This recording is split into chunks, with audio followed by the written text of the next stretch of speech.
আসসালামু আলাইকুম, আমি আব্দুর রহমান মারুফ, ডোর্ম অফ ইংলিশ বাই মারুফ পেজের পক্ষ থেকে তোমাদের সবাইকে স্বাগতম।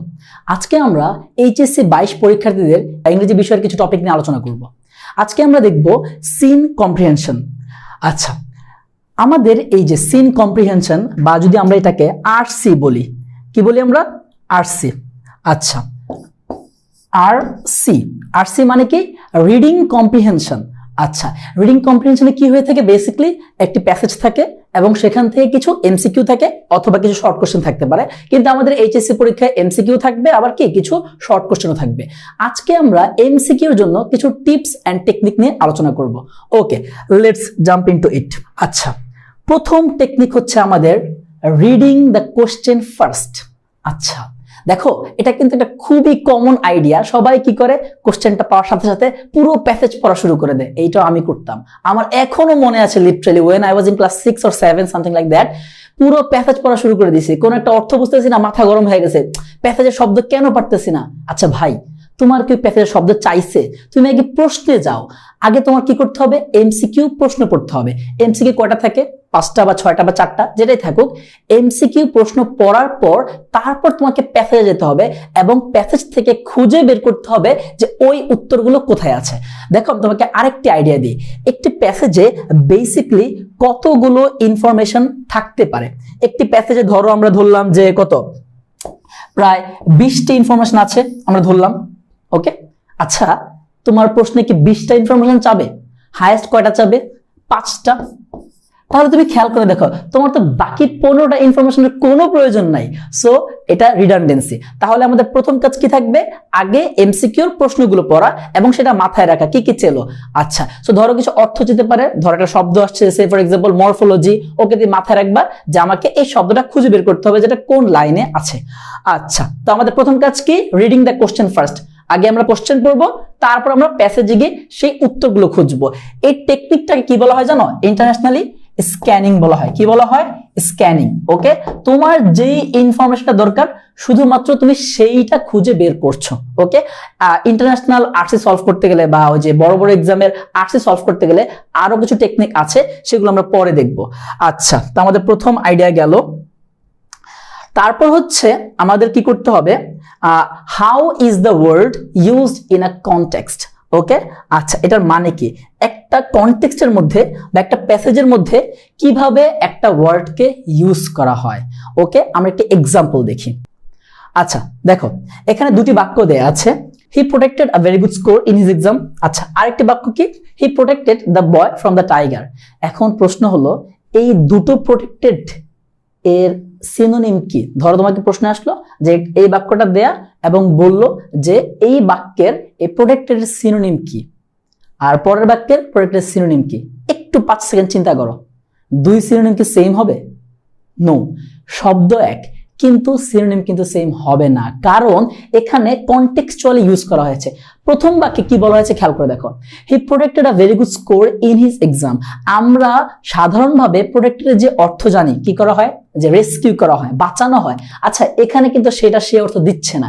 এখানে আমরা কি বলতে পারি প্রোটেক্টেড সিনোনিম হিসেবে? ধরো আমরা বলতে পারি যে অবটেইন। কি বলতে পারি আমরা? অবটেইন। ওকে, সে অর্জন করলো। আবার আমরা কি বলতে পারি? হি স্কোরড। সে কি পরীক্ষায় যে নাম্বার পাওয়া, সেটাকে আমরা কি বলতে পারি? স্কোর বলতে পারি। ওকে, আবার কি বলতে পারি আমরা? গট বলতে পারি। আচ্ছা, ক্লিয়ার? আবার যদি আমরা দ্বিতীয় বাক্য খেয়াল করে দেখি, he protected the boy from the tiger.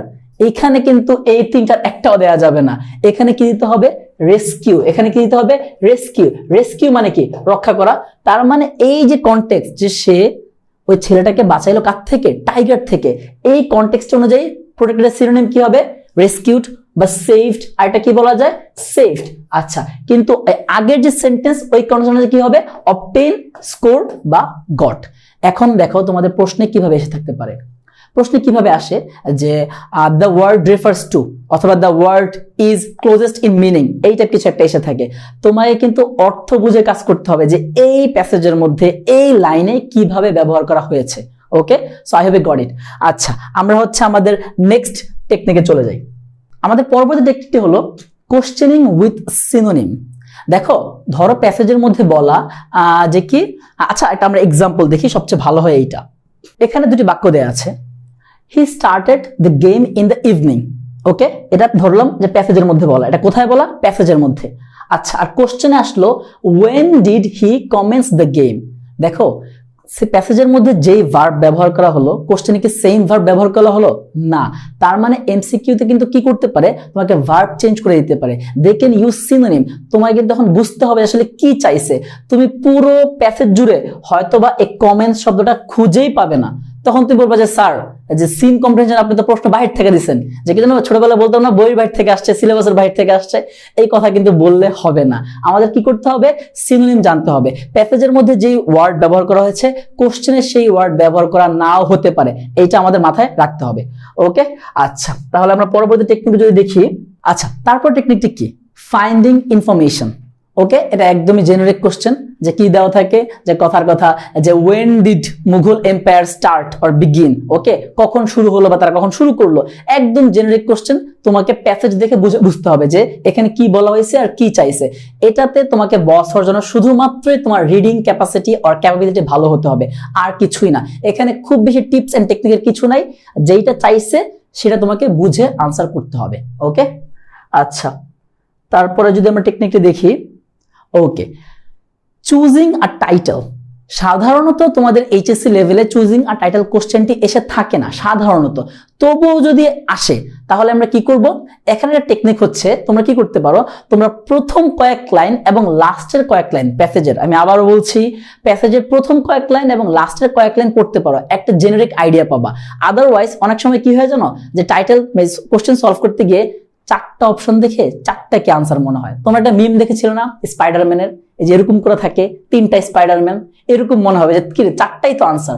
So ওইভাবে মানে একটু ঝামেলা হওয়ার কিছু নাই। তুমি কি করবা, যে প্রথম কয়েকটা বাক্য এবং লাস্টের কয়েকটা বাক্য পড়বা, তখন একটা ক্লিয়ার আইডিয়া পাবা যে এই প্যাসেজটা আসলে মূলত কি নিয়ে বলা, তখন তুমি ইজিলি টাইটেলটাকে চুজ করতে পারবা। আচ্ছা, তারপর হচ্ছে আমাদের ওকে, আমাদের টিপস এন্ড টেকনিক আজকের মতো এখানেই শেষ এমসিকিউ নিয়ে। পরবর্তীতে তোমরা যদি এরকম আরো টিপস এন্ড টেকনিক চাও, আই সাজেস্ট ইউ তোমরা কাইন্ডলি প্লিজ এই ফেসবুক পেজ অথবা ইউটিউব চ্যানেলটিকে ফলো করো। জানি না তোমরা ভিডিওটা কোথায় দেখছো, যদি ফেসবুকে দেখে থাকো কাইন্ডলি এটাকে ফলো করো এবং ইউটিউবটাকে ফলো করো। ওকে, থ্যাংক ইউ, আল্লাহ হাফেজ।